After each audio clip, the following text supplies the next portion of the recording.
老妹儿，你就放心跟哥走，哥不会亏待你的啊。谁是你老妹儿？我是黄风谷董轩儿。我当然知道你是黄风谷董轩儿。啊，你知道啊？我连你的爸爸妈妈、爷爷奶奶我全知道，你家族谱我都会背。哦，我知道了，你是不是中了我的媚术？对对对，你可媚死我了。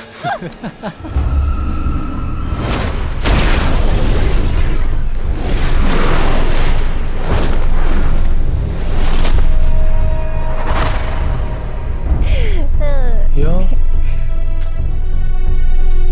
哪儿来的野小子？你干嘛的？别挡我们道！想英雄救美啊？有这本事吗？你想英雄救美？我看看你有没有这本事。你们打一架，谁赢了我就跟谁走，怎么样？好，来，打。打。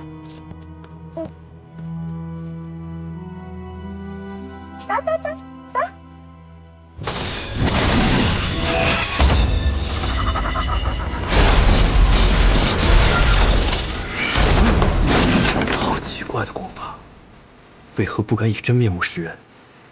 应该是不想惹人注目。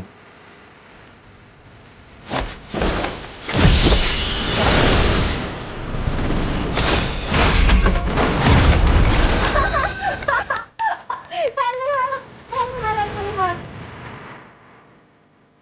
来人造次！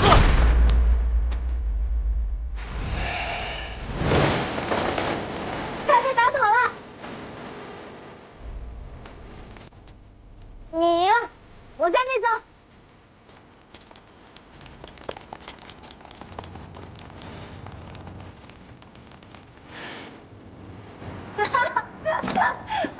你们都中了我的媚术，我是黄风谷董轩，你受得了我的媚术吗？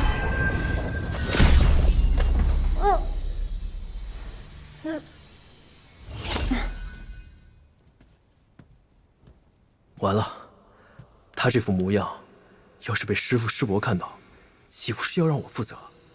必须先发制人。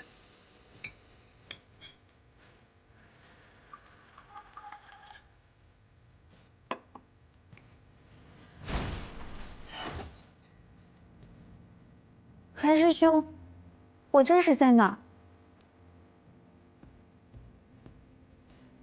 我要喝了，那是什么药？别看我，喝了。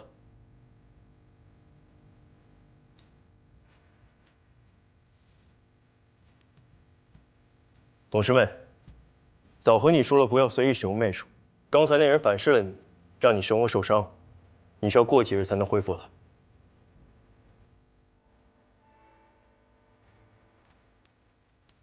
不是说好了约法三章，互不干涉吗？韩师兄为什么总盯着我啊？我盯着你，盯着你的是刚才绑你的人。今天在城里，我已经很多次感受到他在窥视你。窥视我？是啊，我有种不好的预感。明天你要跟紧我吧，庆典结束，我们马上就回去。从现在开始，你必须要听我的，之后咱们再按照约法三章，这没得商量。那好吧。韩师兄，你去哪儿？我是说，你今天晚上能不能再多待一会儿？今晚我会守在这儿。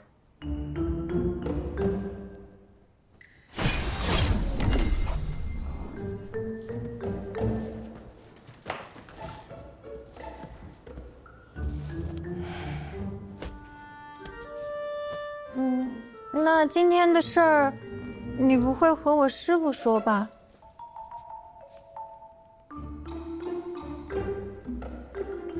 我从来没有想过主动招惹谁，为什么每次都变成是我的错？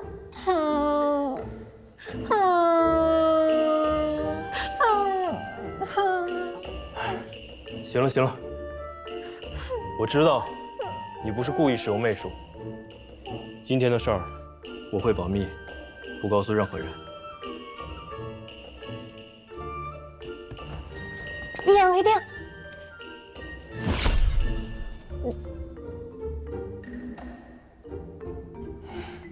一言为定。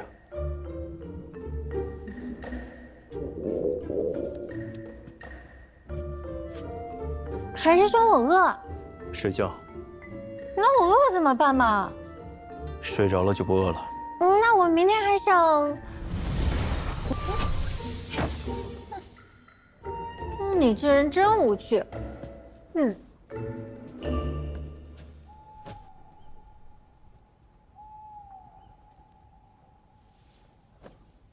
韩师兄，你坐那儿冷不冷啊？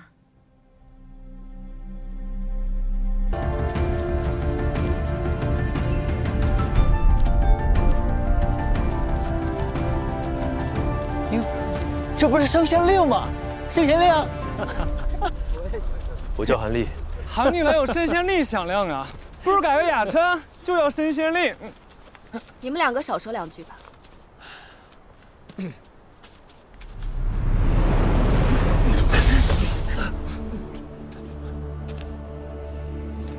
洪福世祖。选一片你们喜欢的叶子吧。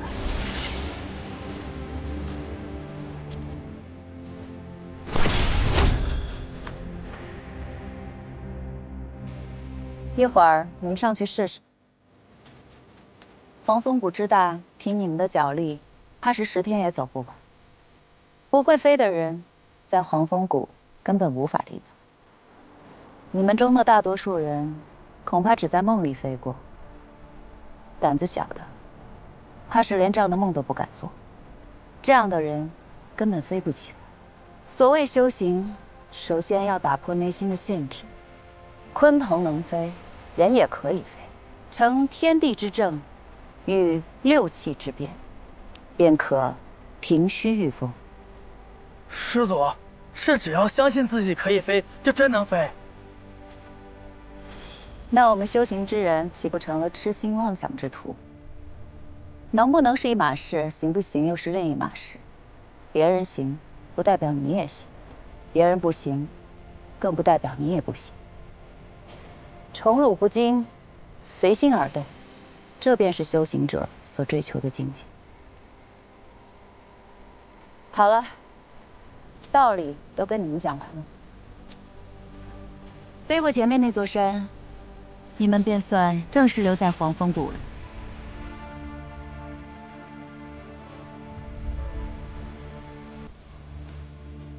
还有什么问题？洪福师祖，您刚说飞过山就行，没说非要用这叶子。随你们，我在山那边等你们。谁还用这破叶子？走，走，走。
纵成把火了！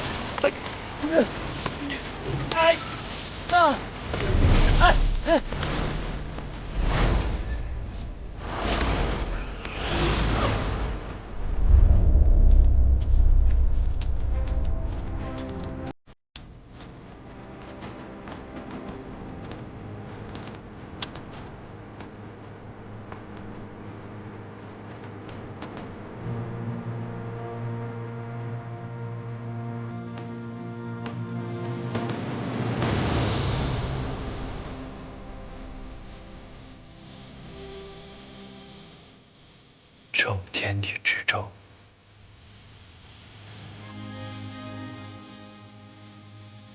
欲六界之别。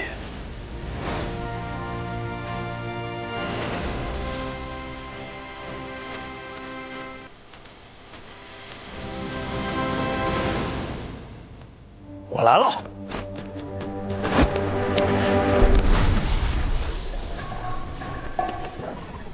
心中有鲲鹏，就一定能飞起来。这也太慢了吧！这哪是鲲鹏啊，这分明就是昆虫啊！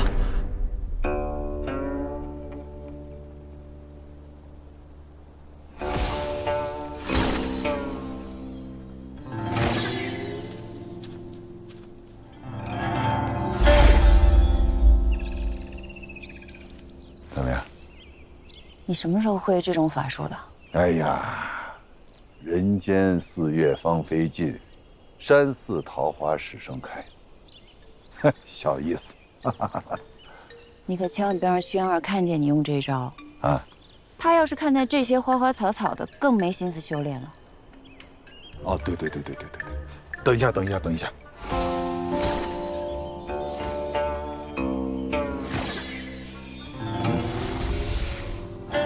哎，好了，不用了啊，以后这招不用。哎呦，哎呀，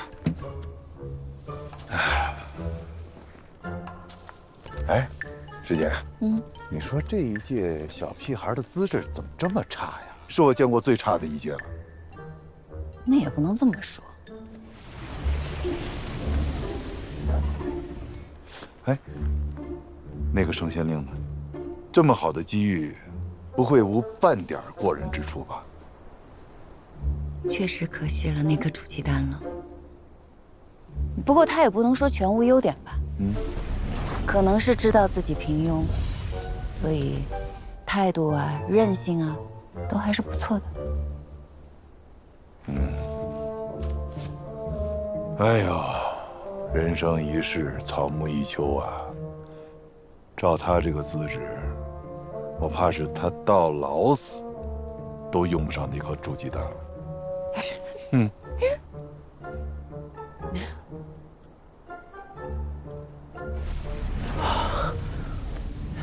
哎，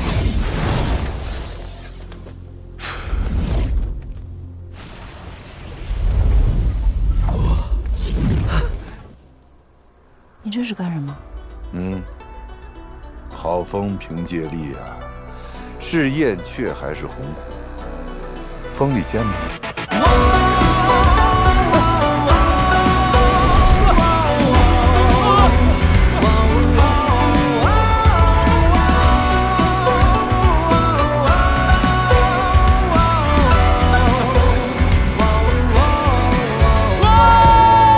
追风赶月，千里七星，茫然千里，人言为情，江湖了长景，不露锋芒，运筹谋划，一颗繁星，几分牵挂，伴我走天下。逆转绝境的机缘，红尘知己的眷恋，还未参透何为险，那永恒也是瞬间。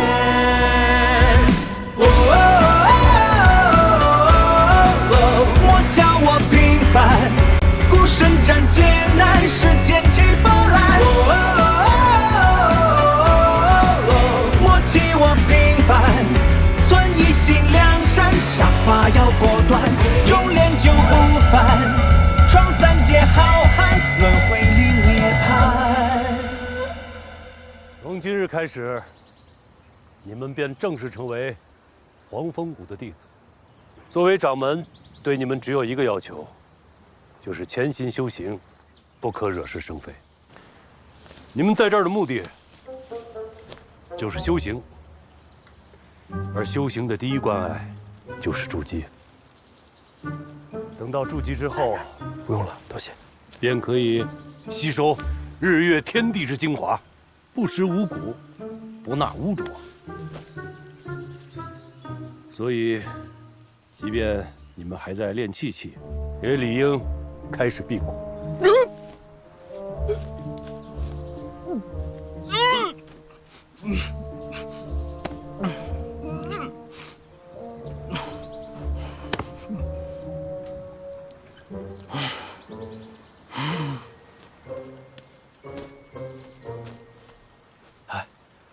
要不你等会儿再吃吧。我也是，上面说咱们的50回嘛。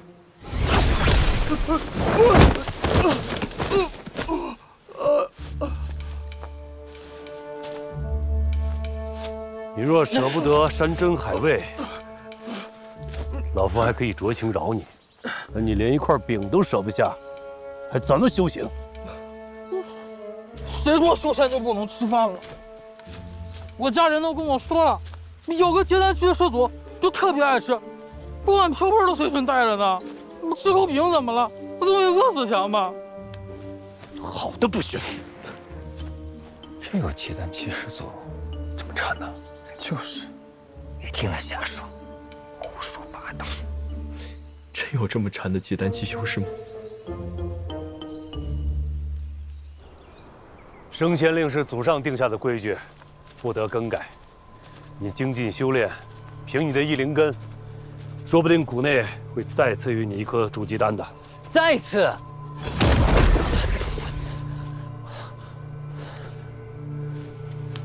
这次，这300灵石，作为对你的补偿。掌门，我是天舞台比武第一，按门内规矩，就该给我1枚筑基丹。谁让你碰上升仙令的？这颗筑基丹必须优先给他，这是门内的铁律，不得更改。掌门，弟子不服。行了，你就认倒霉吧。掌门的话你还没听明白吗？筑基丹是要先给升仙令的。你跟陈家那丫头不是已经定亲了吗？陈家可是有大把的筑基丹啊，怎么拉不下脸来要？要怪就怪那个升仙令吧。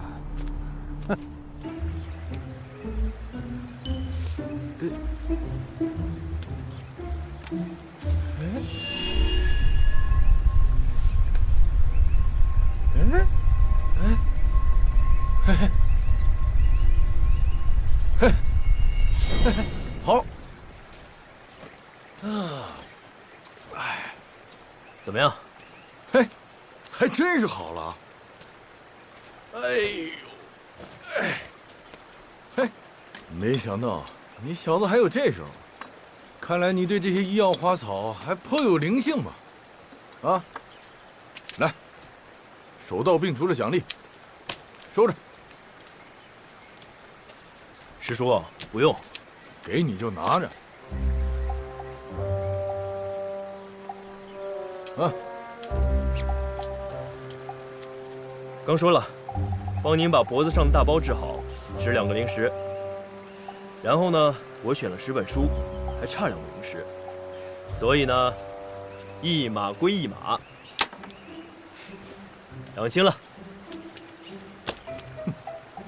你小子啊，这账算得还挺清楚。说到灵石，这谷中花费颇多。你这穷小子，去白衣堂多领些任务，赚取灵石。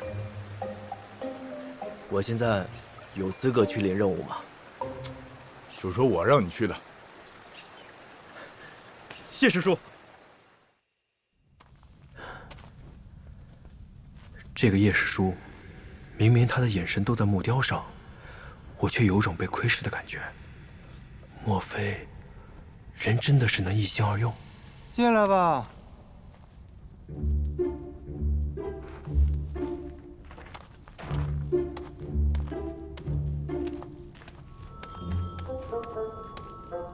见过叶师叔。来接任务啊？第一次自己一个人来，要不要我给你介绍一下啊？驯服灵兽，50灵石。这么多啊！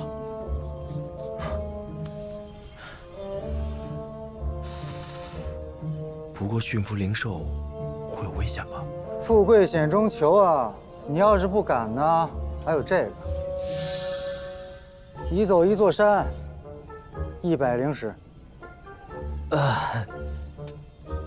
有没有简单一点的？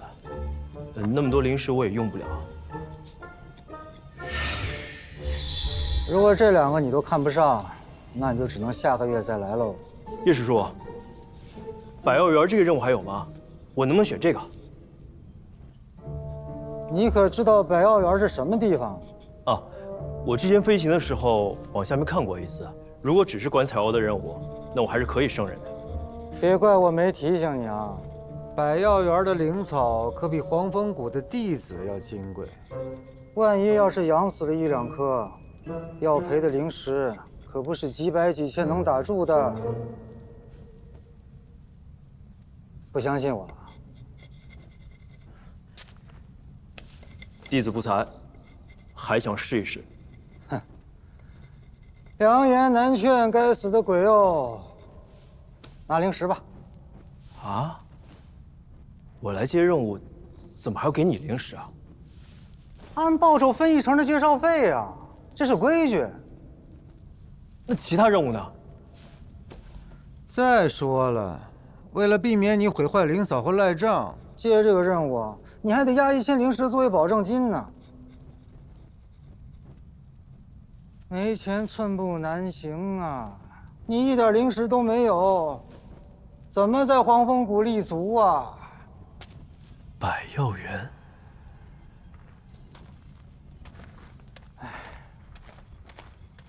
其实也不是没有办法。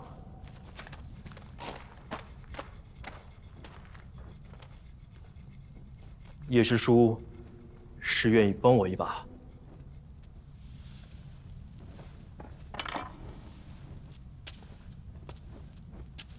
简单。你不是有筑基丹吗？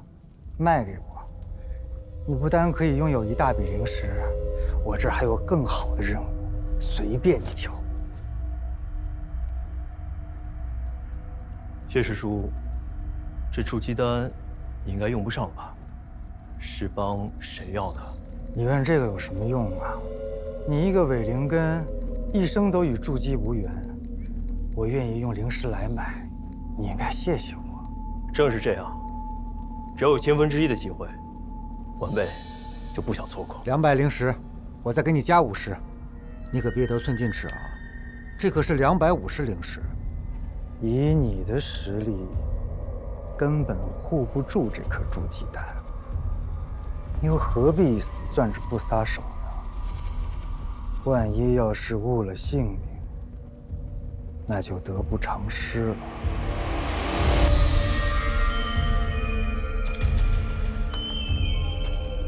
师叔，这是在威胁我。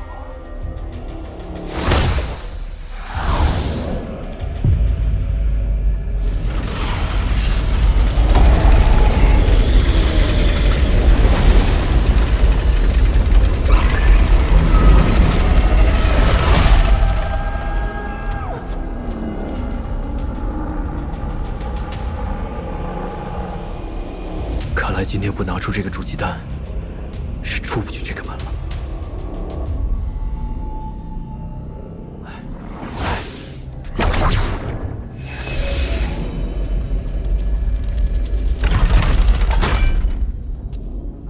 你确定要这个百药园的任务吗？是，我要。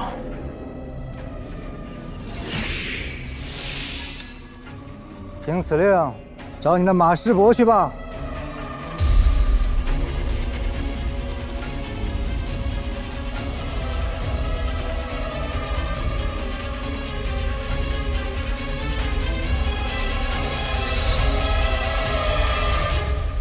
也许，正如叶师叔所说，凭现在的我，是保不住这枚筑基丹的。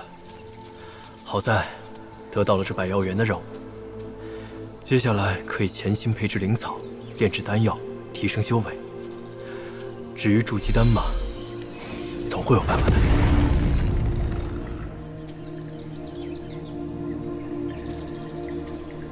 有人吗？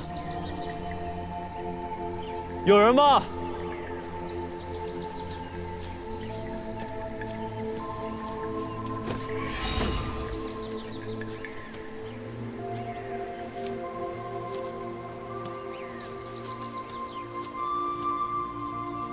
有人吗？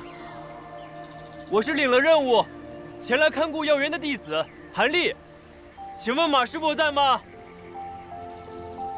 别在那里大吵大闹啊！不要吓到我的花草啊！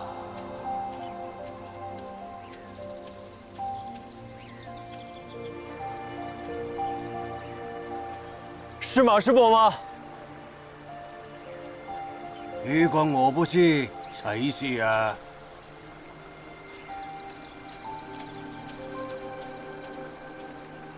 师伯好，弟子名叫韩立。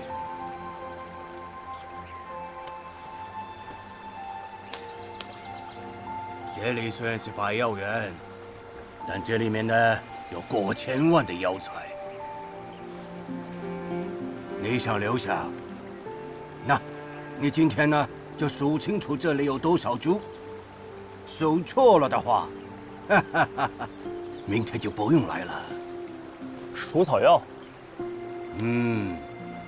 你数清楚，就知道死了多少株。到那时呢，要你赔了，你就无话可说。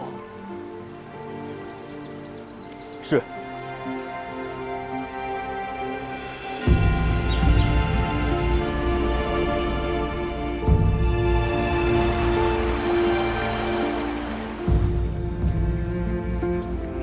1723、1724、1725、1726。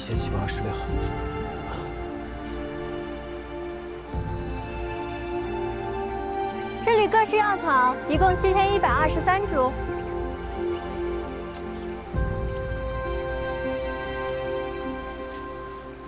1727、1728、1700。我每天都来这里画画，这里的每一株药草我都记得，绝对不会错。1739。你是新来的弟子吧？啊，1700。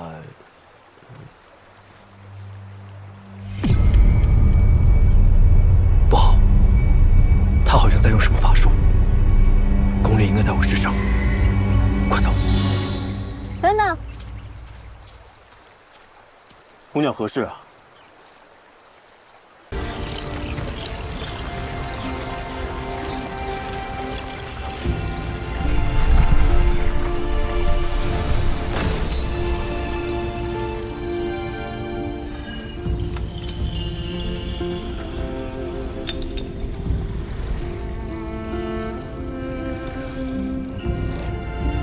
居然一次就成了，不愧是180灵师的丹炉啊！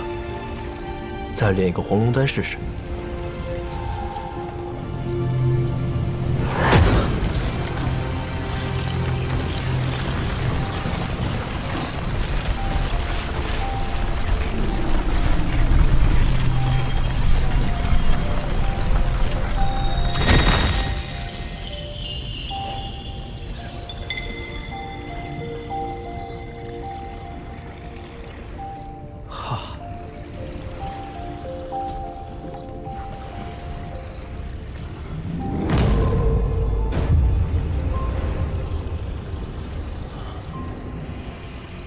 纯度也提高了很多。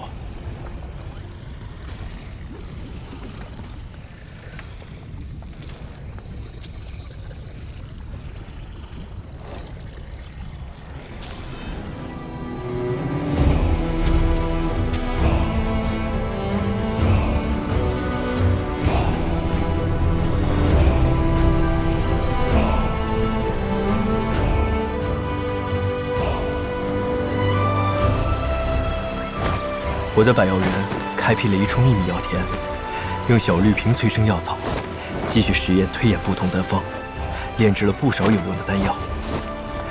只是最重要的主基丹所需的那几味药，还没有头绪。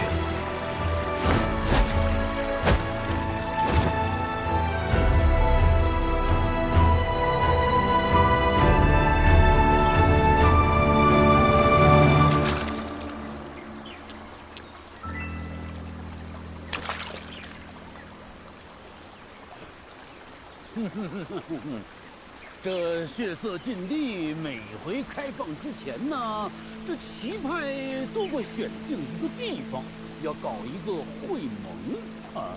这毕竟关系到各个门派这未来几年的发展啊。所以说呢，每一次血色禁地开放，都直接关系到各个门派未来实力的高低。对了，我还听说一个事儿啊，就是说这个只要进了血色禁地的弟子，都能获得一枚筑基丹，这事儿是真的假的？假的。哎，我就说嘛。但是，这个传闻呢，也不算离谱啊。你知道这血色禁地为什么又叫做旗派的灵草库吗？因为此地生产着各种珍贵的灵草，在整个越国也只有那里，才有试炼筑基丹的原料。怪不得在市面上没见过那几味药。一次试炼，族谱里的弟子都要抢着去了吗？非也，血色禁地进去并不难，难的是如何出来。禁地是九死一生，你知道往年参加试炼的弟子存活率有多少吗？不到半数。这么危险？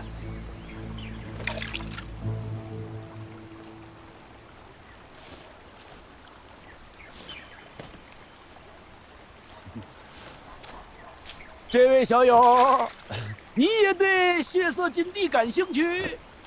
啊？什么呀？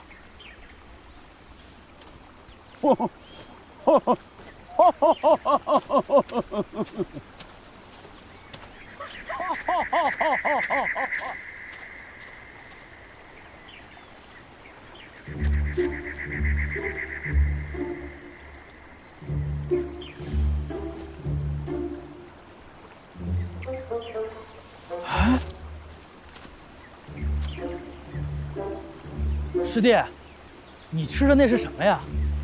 果子。还有没有了？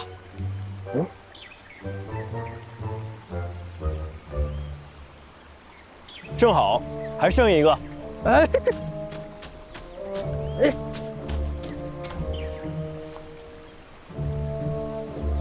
谢谢师弟。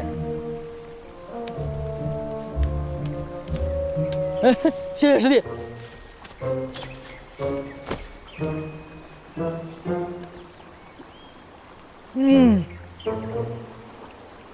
师兄，刚刚那人谁啊？他你都不知道？向真里向师兄，府内年龄最大的炼气期修士，去了好几次血色禁地，还都活着回来了，就是还没筑基呢，也是奇怪。这老头真笨，天天就知道赏乐。门派打得好算盘呀，需要丹药，就逼着我们这些炼气弟子拿命去换。你说，这老头是不是诚心吓唬人？一把年纪了，还没筑基，他肯定最着急去血色禁地搏筑基丹了。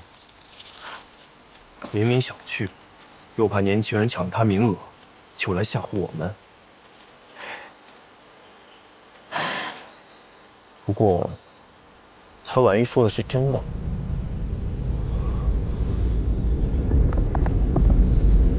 非洲。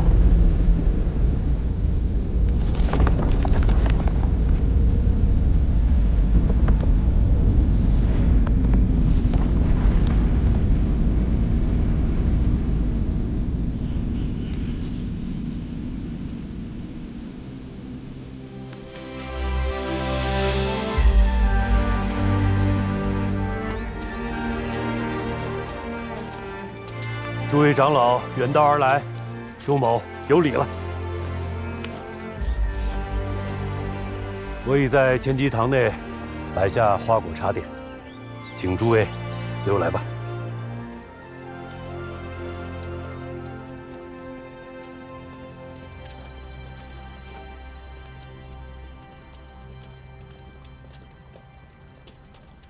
师叔，一切都准备好了。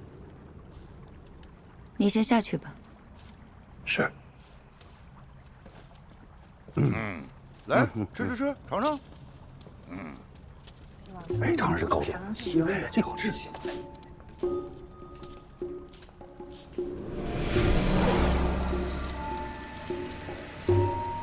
味道不错啊，比上次好吃啊。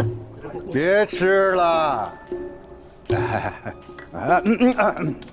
是，这都没吃饱呢。禁地开放在即，按规矩呢，由我们黄风谷保存并使用的岳阳宝珠，是时候移交给下一派偃月宗了。师姐，稍等一下，在移交宝珠之前，我有一件事想跟各位长老商量一下。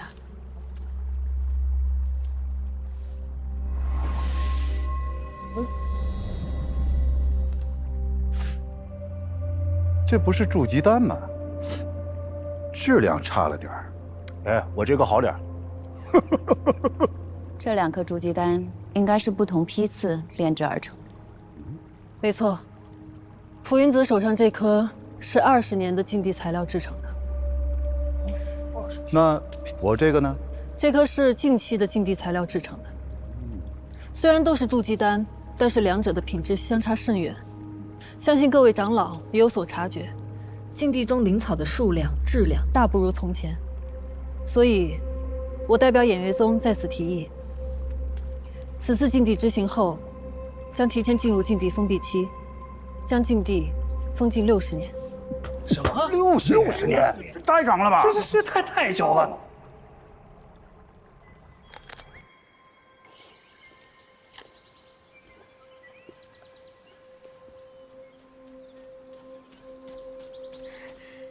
韩大哥，真的是你，汉姑娘。上次太南山谷一别，我还以为再也见不到你了，没想到你进入了黄风谷。还要多谢你送我的那本书。汉姑娘是来参加棋派会盟的吗？嗯。对了，那个前面啊，有专门给炼气系弟子准备的茶点，你可以去尝尝。那些都是快要筑基的高手，光是跟他们坐在一块儿，我就紧张，还是算了吧。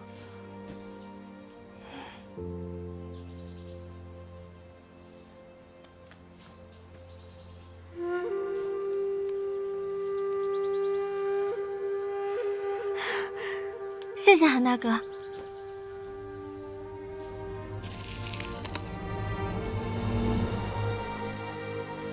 汉姑娘也要去血色禁地啊？嗯，我大哥旧疾发作，一直昏迷不醒，只有找到血色禁地里的烈阳花，才可以救他。你们那些老祖没法给他治吗？所以，我一定要亲自去找到烈阳花，把我哥治好。唉，死也治了。你对你哥哥真好。我有个小妹，在我离家的时候，她也就这么搞吧。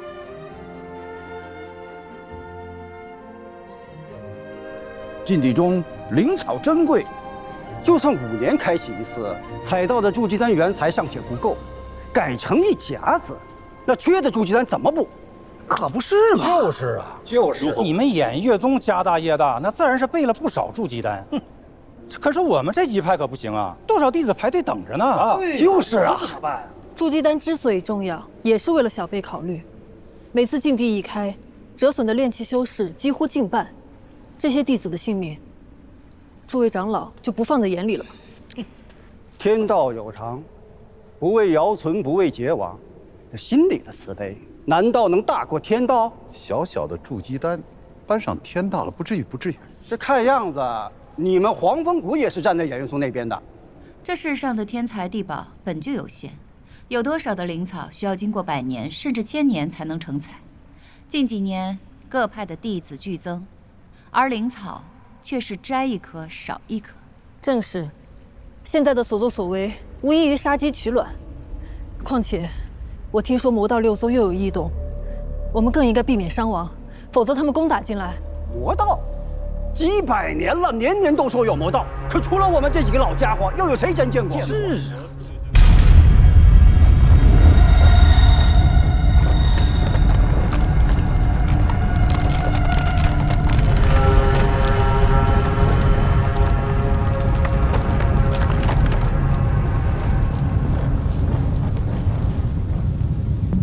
少主，少主，咱啥时候出征哎？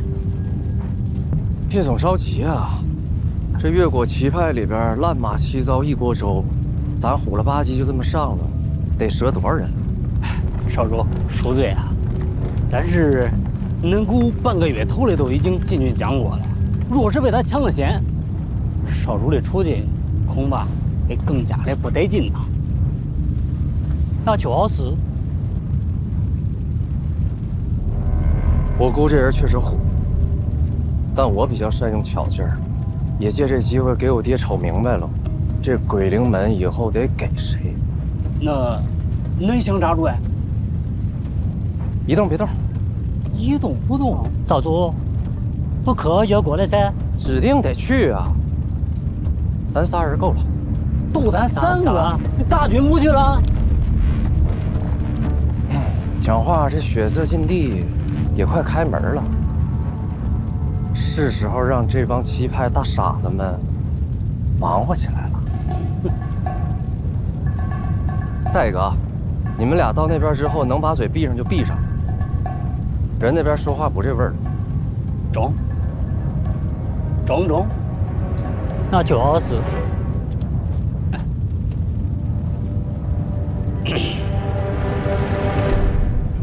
你们都是各派的老人了，旗派如今势力如何？你们心里不清楚吗？比5年前如何？比60年前又如何？哎，正是因为各门派的势力在下滑，我们才更需要到这个禁地多采一些灵草回来，不然这些练气的弟子如何向上提升锻炼呀？对呀，是啊，总不能害怕牺牲就不去禁地，这不是因噎废食吗？对呀，我们几个反正不同意。怎么一个比一个轴啊？啊？ 哎，我是都无所谓啊，只是5年一次赌，这次要60年一次赌，我不知道某些人等不等得急。哎，你说谁呢？我同意啊。请洪福师姐催动岳阳宝珠。师姐，请催动岳阳宝珠。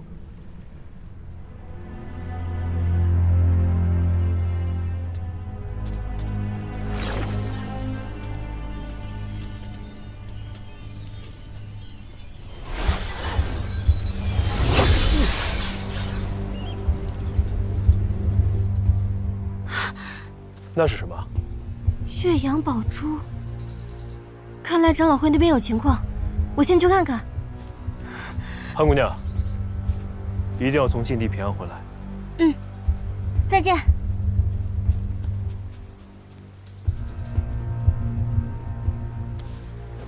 岳阳宝珠是什么呀？诸位长老，有没有发现岳阳宝珠有何不同？这没以前亮了。宝珠没有以前亮了。没错，岳阳宝珠是本门先辈为驱散禁地的迷障所制。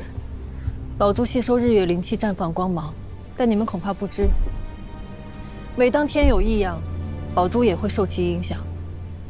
日月昭昭，本该是亘古不变，可禁地开启过于频繁，导致灵气日益稀薄，宝珠光彩亦不复从前。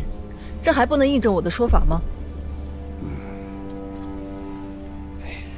现在明白了吧？啊，来吧，再商议商议。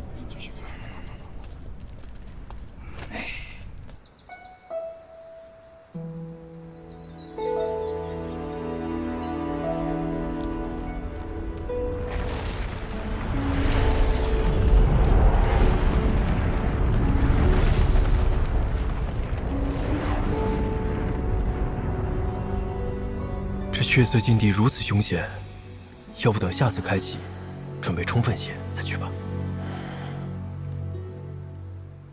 听说了吗？以后这血色禁地要改为60年开放一次，这下要拿到筑基丹，恐怕更加困难了。是啊，可要不突破筑基期，这寿元也就100-200年，再来一个60年，那莫不是要等到老？要不这次咱就去吧，去的话问问表姐，她去咱就去。不用问了，那姓陆的去，表姐肯定也要去。但是这一次改了规则，去的人肯定比以往要多，咱们务必要小心行事，别因为这个丢了性命，那就不值得。好，那快走吧，他们都在这报名呢。走。如果再开，就要等60年。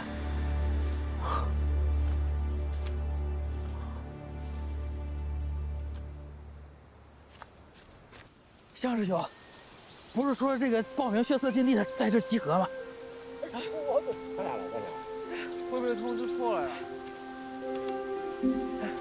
你们都在等谁呢？我在这儿呢。师祖。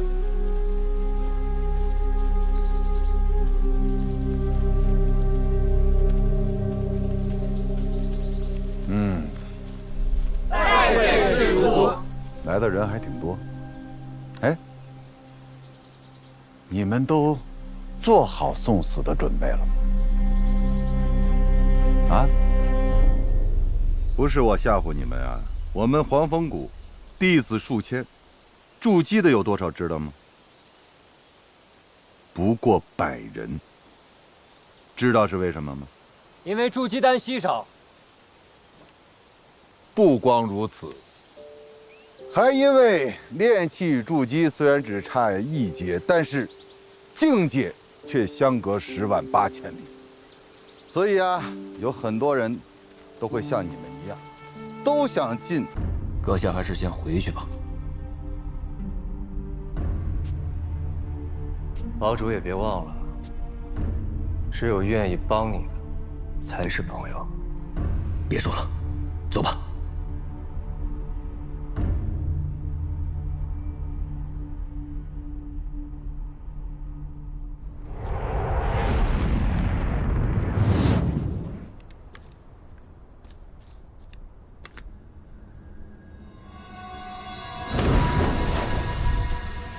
调查怎么样了？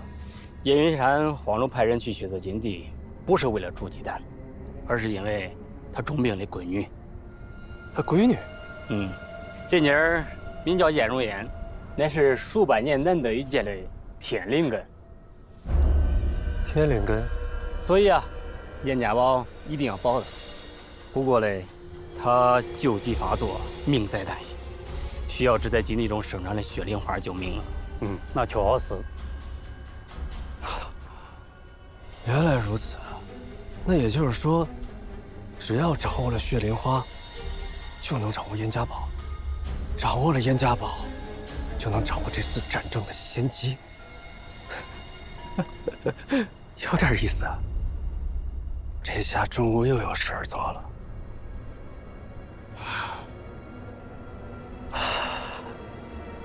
天灵根。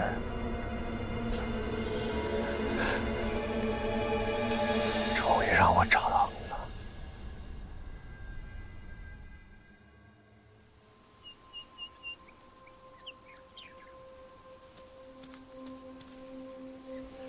好。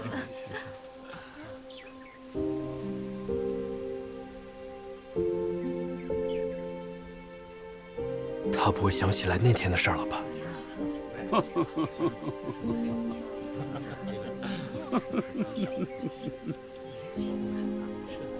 今天天气不错，还能看到雪山呢。师祖来了。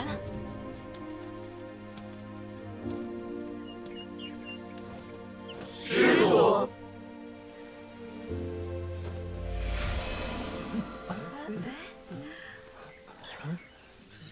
都看到了吧？这便是千机之术。你们每个人传送至禁地内的地点，将随机而定。传送到什么位置，全凭自己的运气。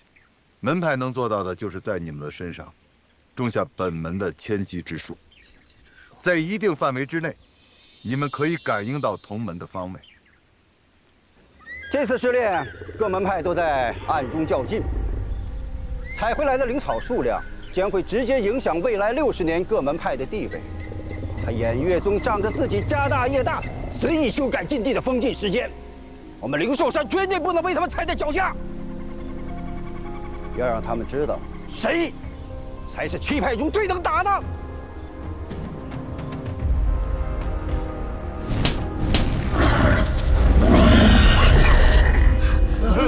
知道了。知道了。出发！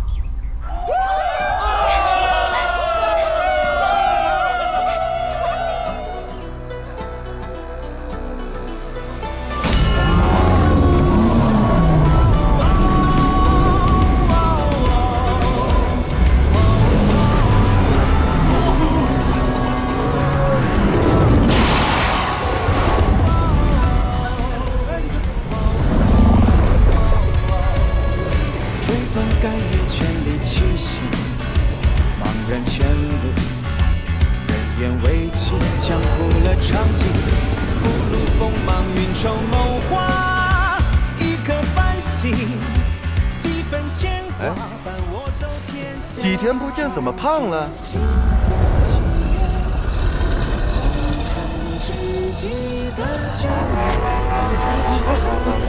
哎呦，出发了！那永恒也是瞬间。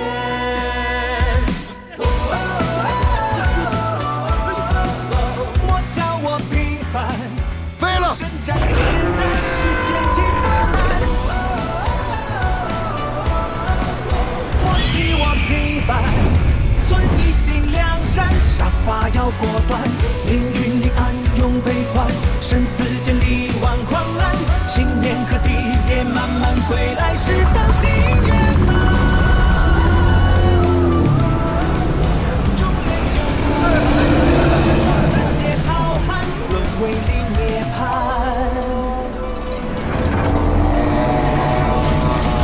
醉舞高歌海上山，天飘成路几金丹。夜深河口秋空碧，万里西风一剑寒一剑寒。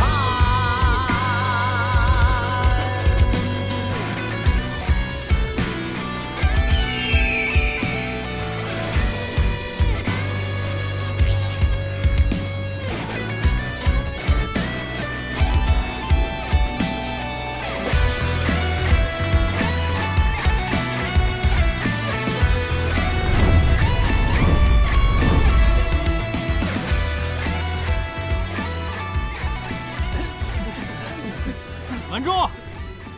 马上就要到了。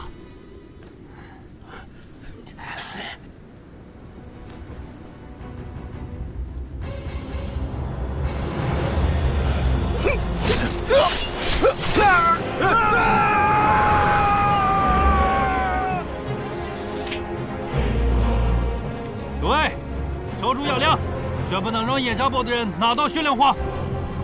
遇到七派将营弟子，尽可能杀之、烧之，万勿暴露身份。这是自然。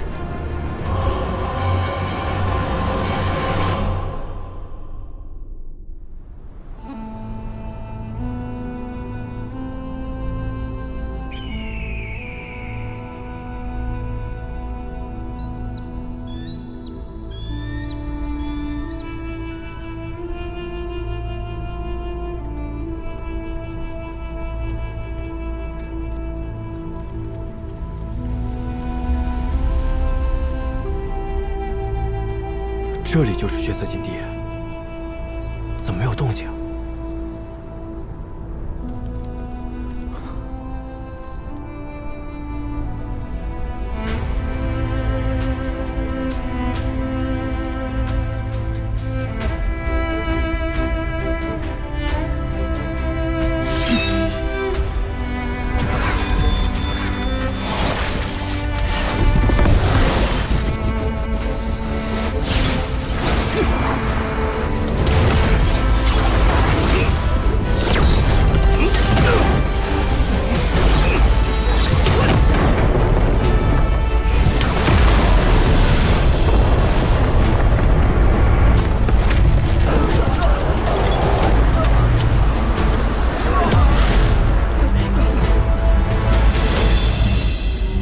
禁地开启。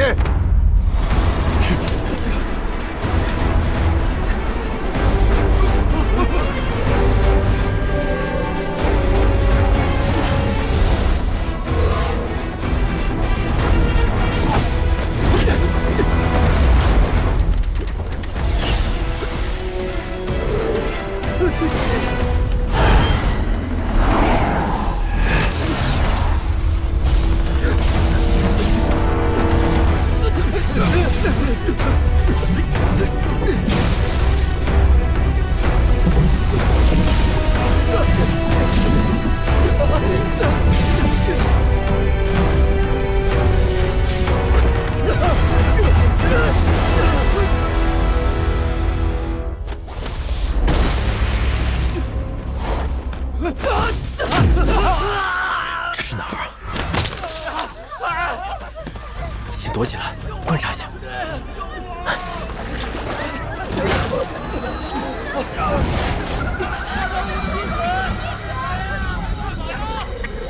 回去，板子！李师兄，任师兄，我们在这儿呀！快，跟我走吧！前方可有黄风谷的弟子。姐，时间紧迫，咱们还是走吧。走吧。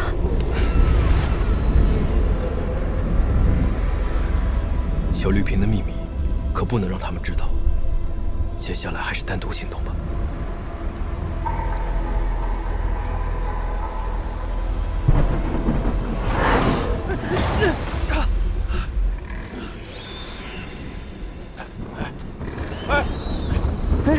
向师兄。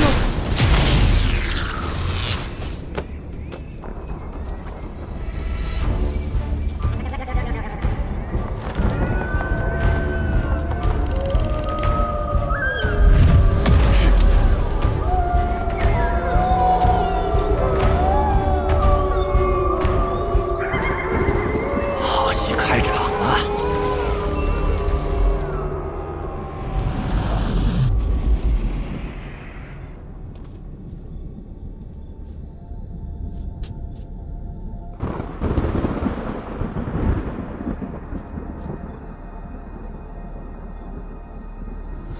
灵气果然变得稀薄了。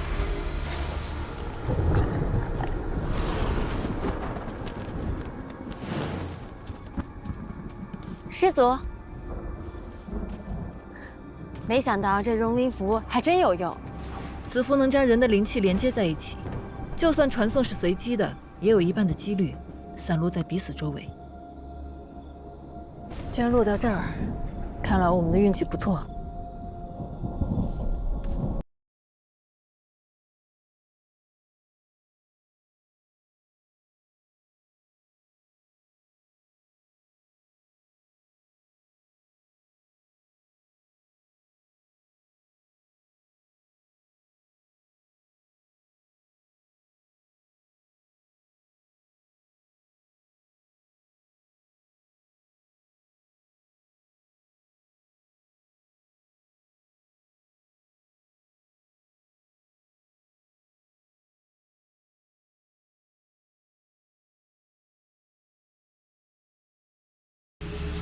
这样，就不用担心与人争夺了。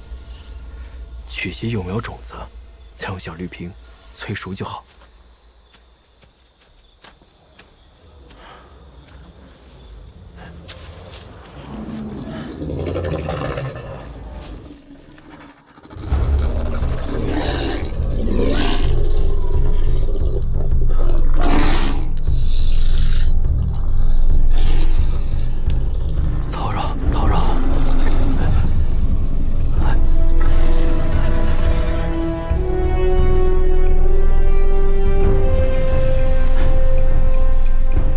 金边五叶红，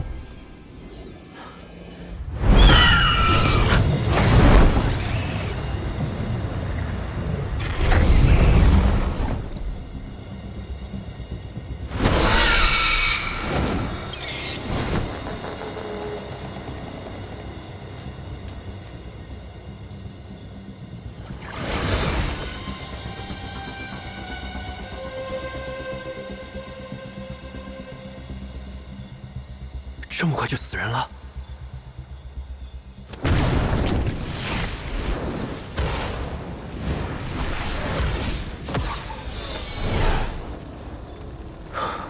一定要小心，别像他一样。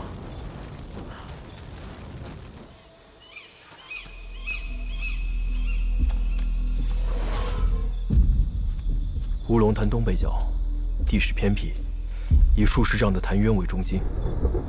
按照地图标记，紫红花应该生长在附近。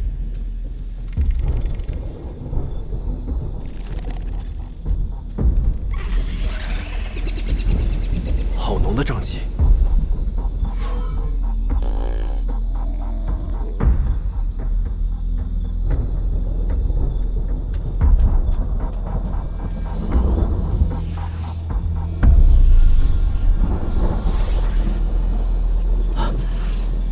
寒烟草，这可是制毒的好材料。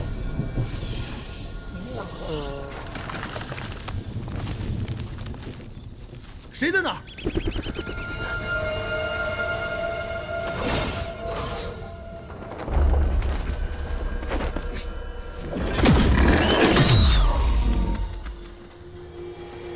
出来吧，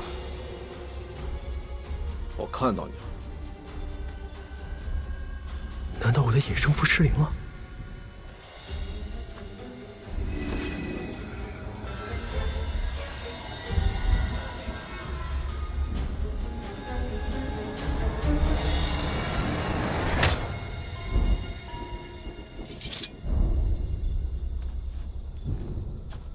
出来了，我看到你们了。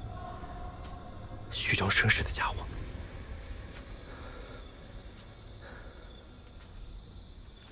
哎呀，我的小宝贝儿！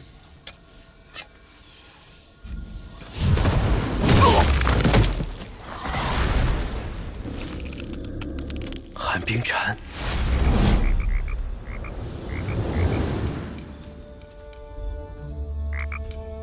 于师兄，还是你这驱兽粉厉害啊！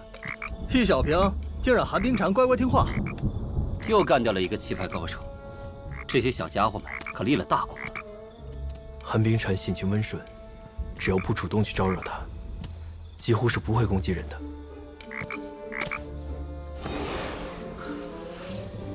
老齐，哎，把寒烟草收了吧。哎，真没必要为了一棵草聪明，就让他们去拿吧。哎呦，我的乖乖，没想到还能在这儿遇到你们。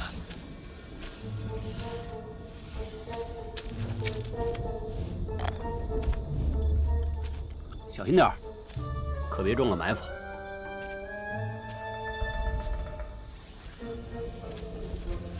此人的谨慎程度不差，没想到这么快就丢了性命。这两个人就是冲着杀人去的，到底是何居心？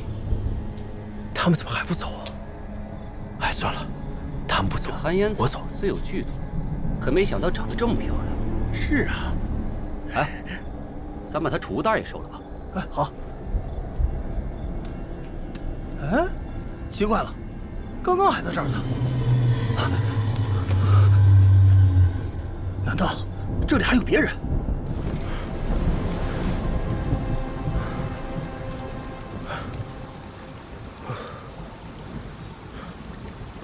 没找到灵草，储物袋倒是捡了不少。接下来去哪儿啊？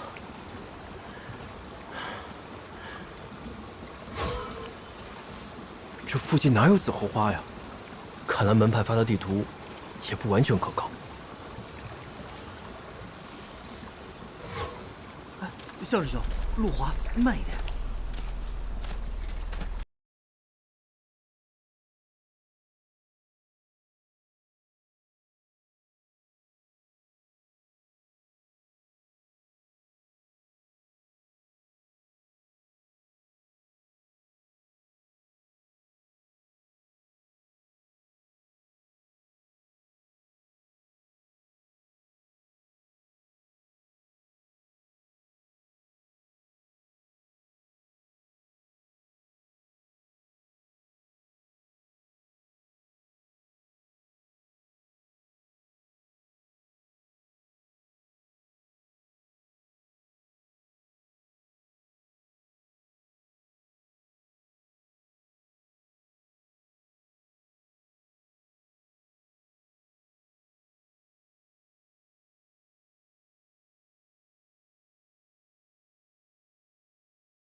无妨，无妨。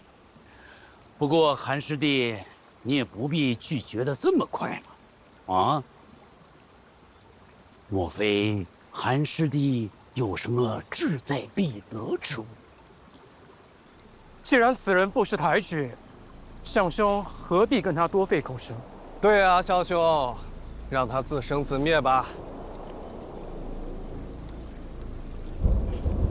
诸位，告辞，告辞。没办法，只能换个方向了。小师兄到了禁地，怎么与平时判若两人？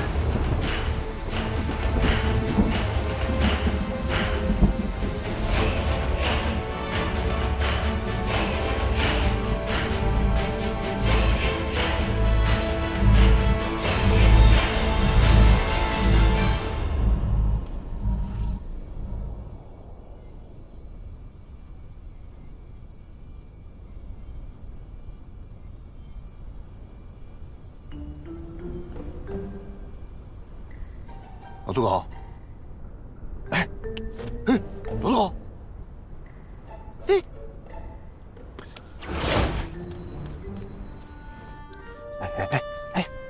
叫你怎么不答应呢你？